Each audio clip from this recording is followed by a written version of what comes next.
दोस्तों नमस्कार। आज हम लोग विश्लेषण करेंगे भाजपा की इतनी बड़ी जीत कैसे यूपी इलेक्शन में, और मायावती बहुजन समाज पार्टी की इतनी बड़ी हार कैसे, जिसका जो जनादेश है, जिसका जो वोट बैंक है 10% दोस्तों जाटव समाज का आबादी है यूपी में, जिससे मायावती जहाँ से बिलोंग करती है। और दोस्तों जो कि मायावती जो है 5 से 6 बार वो मुख्यमंत्री रही हैं, इतना ज़्यादा उन्होंने वोट पाया, सीट पाया, एकदम क्या हो गया कि मायावती ख़त्म हो गई और भाजपा विजय हो गई।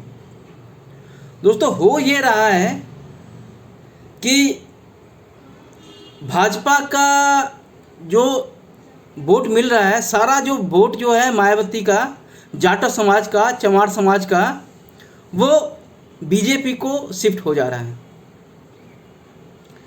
कारण क्या है कि मायावती जो है कमज़ोर पड़ गई है, उतना वो पॉलिटिक्स में एक्टिव है नहीं, और एक लीडर अगर कमज़ोर हो जाए तो उस पार्टी के लिए या उस कंपनी के लिए काफ़ी घातक होता है। तो जाटव समुदाय को लग रहा है कि मायावती जीतेंगी नहीं, तो उन्होंने, और वो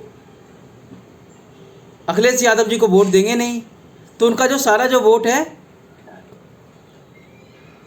बीजेपी को शिफ्ट हो गया। ये दोस्तों एक बहुत बड़ा फैक्टर है। दोस्तों कारण क्या है शिफ्ट होने का वोट जाटव समाज का और चमार समाज का, ये मैं आपको बताता हूँ। आप लोग समझ रहे होंगे कि बीजेपी के जो जीत के जो नायक हैं ये मोदी जी हैं, योगी जी हैं, लेकिन दोस्तों मैं बताना चाहूँगा कि बीजेपी की जो जीत का जो है चाणक्य जो है वो अमित शाह जी हैं। दोस्तों जब चुनाव हो रहा था राष्ट्रपति का, तो उस समय मोदी जी ने वेंकैया नायडू जी का नाम आगे किया था कि आप वेंकैया नायडू जी से पूछ करके आइए कि वो राष्ट्रपति बनना चाहेंगे। तो जब, लेकिन तब उनके मोदी जी के बात को काटते हुए अमित शाह जी ने रामनाथ कोविंद जी का नाम आगे किया। रामनाथ कोविंद जी भी, उनका स्टेटमेंट था कि मैं कभी सोच भी नहीं सकता था कि मैं भारत का राष्ट्रपति कभी बनने वाला हूँ, but the only x factor is Jat, चमार समाज से वो आते हैं। तो दोस्तों पहले ज़रा समझ लें वेंकैया नायडू जी का नाम मोदी जी क्यों आगे कर रहे थे। दोस्तों जब प्रधानमंत्री का नाम आगे हो रहा था, जब भाजपा के सारे लोग बोल रहे थे कि मोदी जी का नाम प्रधानमंत्री के तौर पे आप आगे करिए अगर आपको इलेक्शन जीतना है तो,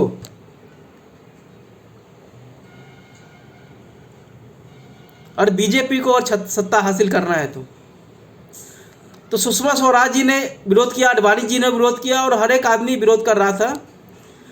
लेकिन केवल वेंकैया नायडू जी सामने आए थे और उन्होंने पूरी तरह मोदी जी का प्रधानमंत्री के पद के लिए सपोर्ट किया था।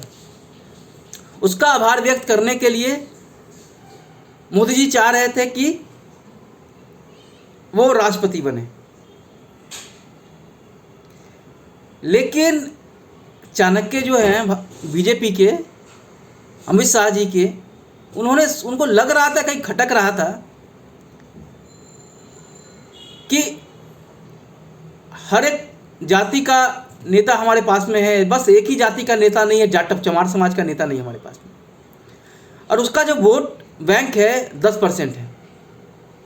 तो इस 10% का जो वोट है उसको कैसे पक्का कर सके। अगर आप ये 10% का जो वोट है उसको आप पक्का कर रहे तो भाजपा के जीत को कोई रोक नहीं सकता है।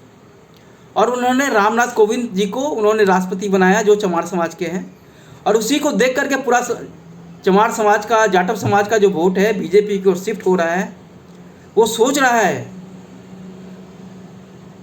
कि केवल बीजेपी ही नहीं हमें इतना ऊपर उठाया है जो कि आज तक किसी जाति ने, किसी पार्टी ने आगे हमें नहीं उठाया है। मतलब कि अंबेडकर के साथ में उन्होंने राष्ट्रपति रामनाथ कोविंद को ले आया है हमारे जात को। और एक चीज़ दोस्तों आप देख रहे थे होंगे कि जब जब इंटरव्यू देते हैं योगी जी, नितिन गडकरी जी, पीयूष गोयल जी, तो आप लोगों ने नोटिस किया होगा कि मोदी जी का तो फोटो होता ही है, साथ में रामनाथ कोविंद जी का फोटो होता है।